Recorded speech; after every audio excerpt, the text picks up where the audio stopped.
आखिरी राजकुमारी। पुराने समय की बात है। सिंध राज्य की राजधानी रत्नगर में महाराज प्रताप सिंह का शासन था।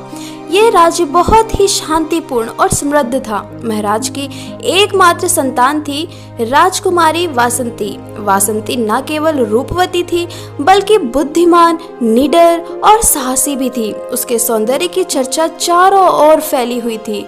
लेकिन एक बात और थी जो केवल उसके पिता जानते थे। वासंती राज्य की आखिरी राजकुमारी थी, क्योंकि राज्य पर एक प्राचीन श्राप था कि वासंती के बाद सिंहासन पर कोई और राजकुमारी नहीं बैठ सकेगी।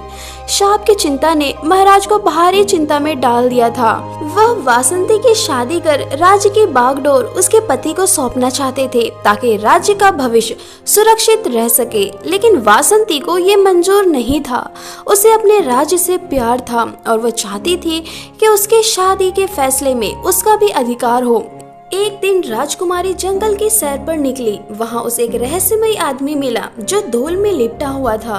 उसने राजकुमारी से मदद मांगी और वासंती ने बिना सोचे समझे उसकी मदद की। उस आदमी का नाम अर्जुन था और वो एक जादूगर था। उसने राजकुमारी से कहा, तुम्हारी अच्छाई के लिए मैं तुम्हें एक तोहफा देना चाहता हूँ। लेकिन वासंती ने विनम्रता से मना कर दिया और कहा, मुझे कुछ नहीं चाहिए। मेरे राज्य के लोगों की सुरक्षा ही मेरा सबसे बड़ी इच्छा है। अर्जुन उसकी निस्वार्थता से प्रभावित हुआ। उसने राजकुमारी को एक जादुई पत्थर दिया और कहा, यह पत्थर तुम्हारे सबसे कठिन समय में तुम्हारी सहायता करेगा, लेकिन इसे केवल एक बार ही इस्तेमाल कर सकती हो। कुछ महीनों बाद पड़ोसी राज्य के राजा ने रत्नगर पर हमला कर दिया। महाराज प्रताप सिंह बुरी तरह घायल हो गए और युद्ध की जिम्मेदारी वासंती के कंधों पर आ गई। वासंती ने बहादुरी से युद्ध लड़ा, लेकिन दुश्मन की सेना बहुत बड़ी थी। जब उसे लगा कि अब हार निश्चित है, उसने अर्जुन का दिया हुआ जादुई पत्थर निकाला। उसने पत्थर को अपने हाथ में पकड़ा और अचानक सब कुछ बदल गया। दुश्मन की सेना जड़ हो गई और एक अदृश्य शक्ति ने वासंती और उसकी सेना को जीत दिलाई। राज्य सुरक्षित हो गया, लेकिन एक और चौंकाने वाली बात हुई। उसने देखा कि जादुई पत्थर के प्रभाव से उसका शरीर धीरे धीरे पत्थर में बदलने लगा था।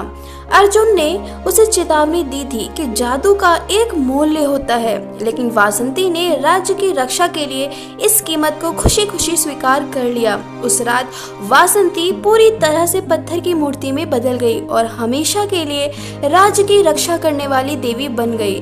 वह अब भी अपने राज्य के बीचों बीच एक मंदिर में खड़ी है और राज्यवासी उसे आखिरी राजकुमारी के नाम से पूछते हैं। धन्यवाद।